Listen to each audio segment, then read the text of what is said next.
Hello students, welcome to Dishu Kataria classes. आज मैं आपके लिए कक्षा 7 का पहला पाठ सुभाषितानी लेकर आई हूँ। सुभाषितानी का अर्थ होता है सुंदर वचन, अच्छे वचन। तो पहला हम पढ़ते हैं। पृथ्व्यां त्रीणि रत्नानि जल्मन् सुभाषितम। क्या कि पृथ्वी पर केवल 3 ही प्रमुख रत्न है। कौन कौन से प्रमुख रत्न है? जल, अन्न और सुभाषितम मीन्स अच्छे वचन, सुंदर वचन। ठीक है। लेकिन मूढ़े पाषाण खंडेशु रत्न संज्ञा विधीयते।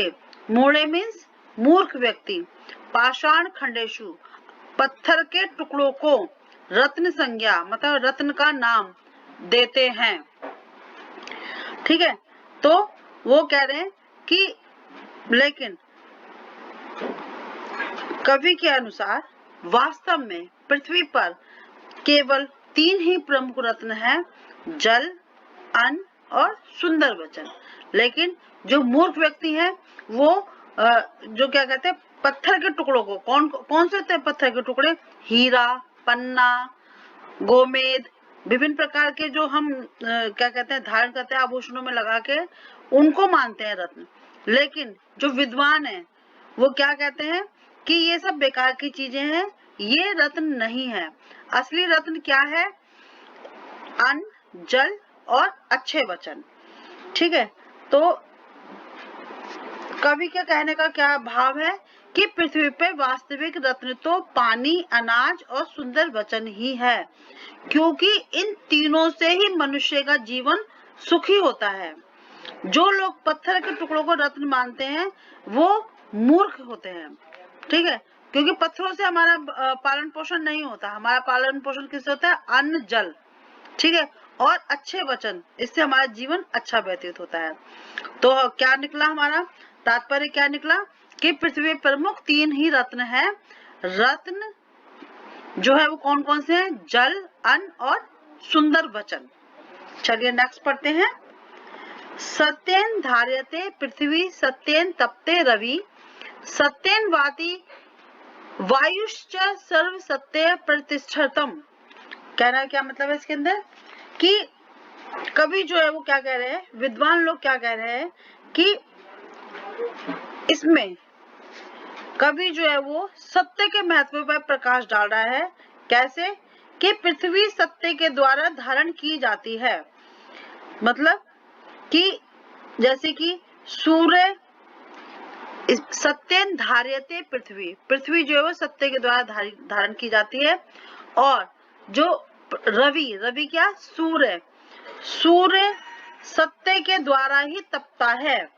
और सत्येन वाति वायुश्च, और वायु भी, वायु मतलब हवा भी सत्य के द्वारा ही बहती है। सर्व सत्य प्रतिष्ठितम मतलब कि सब कुछ सत्य पर ही स्थित है।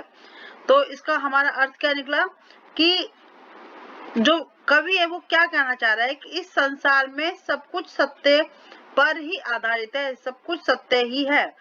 सत्य का संसार में बहुत महत्व है और ये पृथ्वी जो है वो सत्य पर ही टिकी हुई है।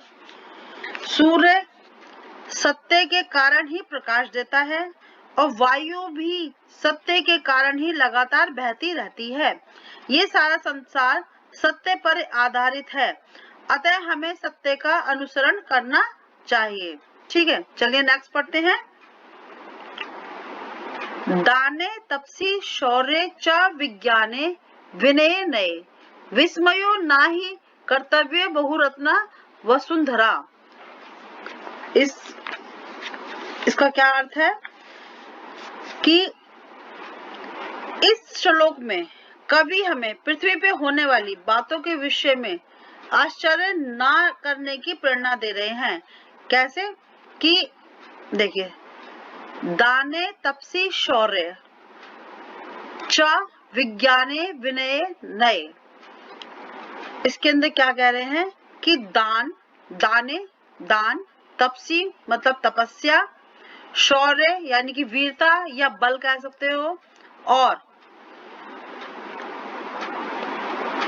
और विज्ञान, विज्ञाने विनय नए, और विज्ञान जो है क्या कहते हैं, विज्ञान पे होने वाली जो नए नए विषय हैं उन पर विस्मयो ना ही कर्तव्य, उन पे हमें आश्चर्य नहीं करना चाहिए, ना ही कर्तव्य बहुरत्ना वसुंधरा, ठीक है, क्योंकि पृथ्वी पे अनेक रत्न है, पृथ्वी जो है अनेक रत्नों वाली है, पृथ्वी पे विभिन्न प्रकार के रत्न है, तो इन सब चीजों पे हमें जो है आश्चर्य नहीं करना चाहिए। क्या कहने का क्या मतलब है, इसका भाव क्या है कि पृथ्वी अनेक रत्नों से परिपूर्ण है, यहाँ पर सब कुछ संभव है, अतः हमें पृथ्वी पर होने वाली, पृथ्वी पे क्या क्या होता है, दान, तपस्या, बल, मतलब वीरता दिखाते हैं लोग, दान करते हैं, तपस्या करते हैं और नए नए विज्ञान के चमत्कार करते हैं, नई नई खोजें करते हैं, और नम्रता और नीति आदि इन सब बातों के बारे में जानकर हमें आश्चर्य नहीं करना चाहिए, क्योंकि पृथ्वी विभिन्न प्रकार के रत्नों को धारण किए हुए है। ठीक है, नेक्स्ट पढ़ते हैं।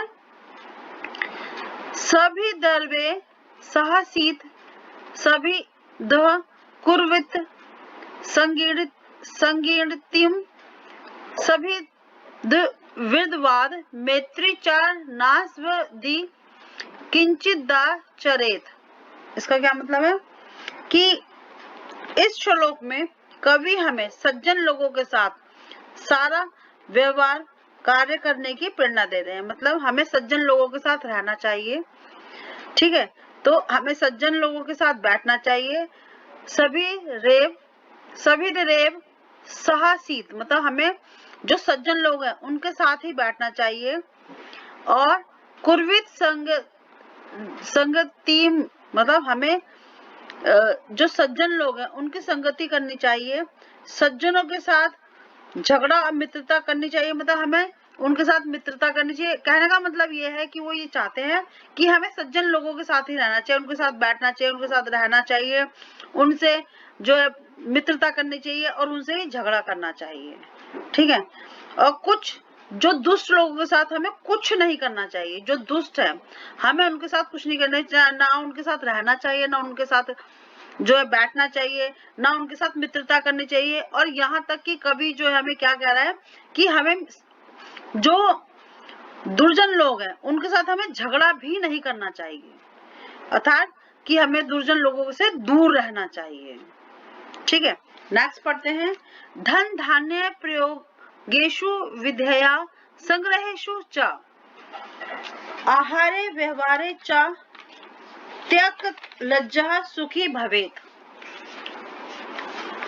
प्रस्तुत श्लोक में क्या कह रहे हैं, इसमें क्या बता रहे हैं हमें कवि कि किस किस में लज्जा को छोड़ने वाला व्यक्ति सुखी होता है, किस किस में होता है, धन धान्य प्रयोगेषु विधया, यानी कि धन धान्य में धन और अनाज, धन में धन मतलब रुपया पैसा, धान्य मीन्स अनाज के प्रयोग में, प्रयोगेषु मतलब प्रयोग में, ठीक है, विद्या का संग्रह करने में, विद्या संग्रहेषु विद्या का संग्रह करने में, आहारे व्यवहारे, आहारे मीन्स खाना, खाना भोजन में, और व्यवहारे मतलब व्यवहार में, च त्यक्त लज्जा सुखी भवेत, हमें उन सब में जो है संकोच नहीं करनी चाहिए, हमें संकोच छोड़ देना चाहिए।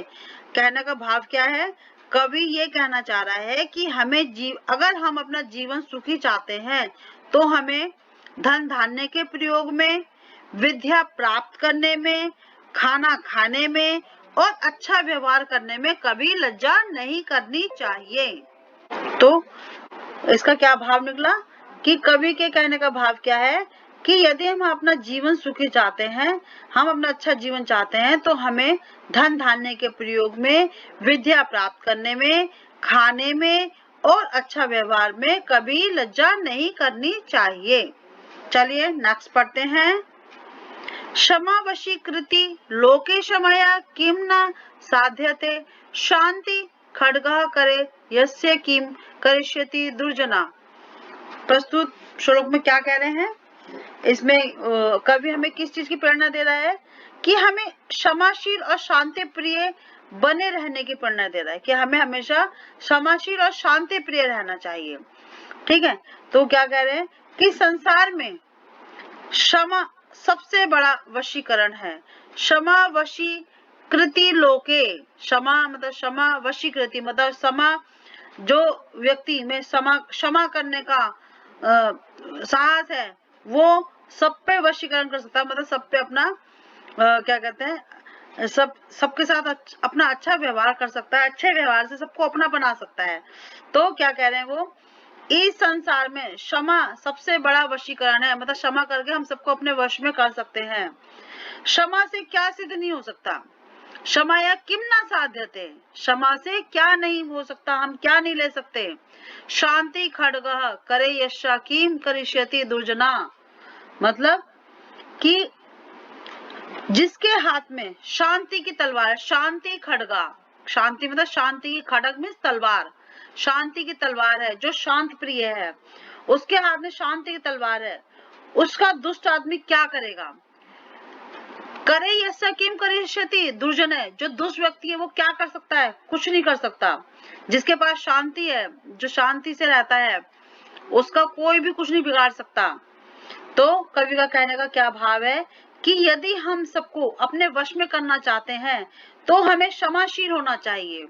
अगर हम किसी को अपना बनाना चाहते हैं, अपने वश में करना चाहते हैं, तो हमें क्षमाशील होना चाहिए।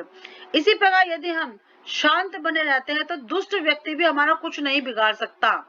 ठीक है, तो हमें क्या वो संदेश दे रहे हैं, हमें क्या बोल रहे हैं, क्या बता रहे हैं हमें कि हमें हमेशा शांति से काम लेना चाहिए, शांति प्रिय होना चाहिए, क्षमाशील होना चाहिए, दूसरों को क्षमा करने की क्षमता होनी चाहिए। वही व्यक्ति सबको अपना बना सकता है। ठीक है, आपको समझ आ गया होगा। अब देखिए कुछ शब्दार्थ देखते हैं, आप इन शब्दार्थों को पढ़िए और इनको याद कीजिए।